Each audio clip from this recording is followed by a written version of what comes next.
여러분 안녕하세요. Hello everyone. This is Miss Jun. Before we start our class, I want to go over a couple of basic things about Hangul, the Korean writing system, which will help you understand Korean along the way.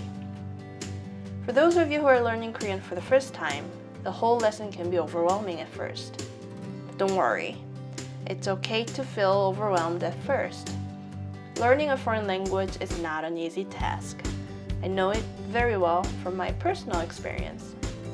But I can assure you, you will eventually feel more comfortable as you spend more time studying. And I'll be helping you along the way. Hangul is the Korean writing system. In Hangul, there are 10 basic vowels and 14 basic consonants. The reason I said basic is because there are also 5 tense consonants and 11 complex vowels, which we will study later. But don't worry. Once you understand the basic 10 vowels and 14 consonants, you will pick them up very easily. In order to help international learners who are studying Korean for the first time, there is something called Romanization of Korean. Romanization is the translation of sounds of a foreign language into English letters. This one can be helpful at first when you try to read Korean for the first time. However, as a Korean learner, your goal should be to read Korean without the romanization tables. Even though it's listed with English alphabets that have the closest sound to each Korean consonant or vowel, you will soon notice that the sound might not be exactly the same because Korean phonetic system and English phonetic system are different. Once you're familiar with each Korean vowel and consonant, practice reading Hangul without romanization tables. It will help you learn Korean faster. Hangul is written in imaginary syllable blocks. When I was very young, when I learned Hangul for the first time, I remember I practiced writing words in those blank blocks until I didn't need them anymore. Understanding that imaginary block is important. It helps you understand how each Korean syllable consists of. Let's take a look at the very first word, which is also a sentence. 안녕하세요 means hello. It consists of 5 syllable blocks. 안, 녕, 하, 세, 요.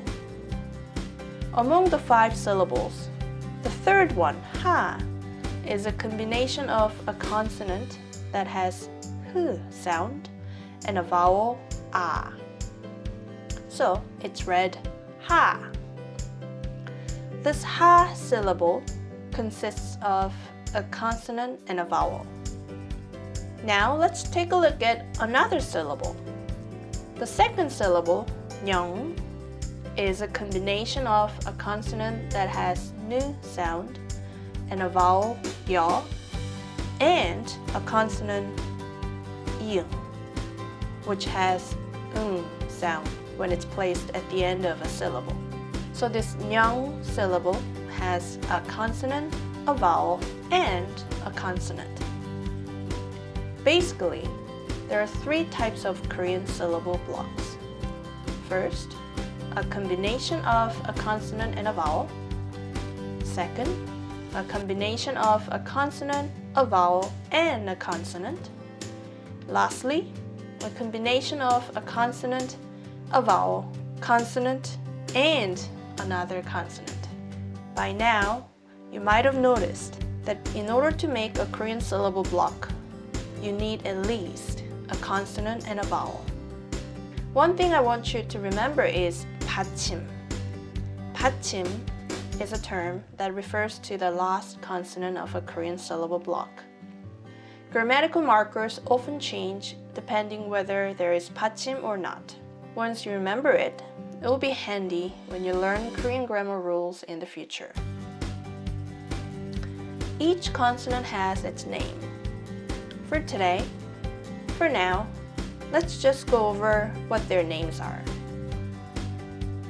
기억, 니은, 디귿, 리을, 미음, 비읍, 시옷, 이응, 지읒, 치읓, 키읔, 티읕, 피읍, 히읗. Among the 14 consonants, 이응 is an interesting one. It does not have a sound when it's placed at the initial part of a syllable. It only supports vowels quietly as a placeholder. However, when 이응 is placed at the end of a syllable, then it has 응 sound. 아, 앙, 아, 앙.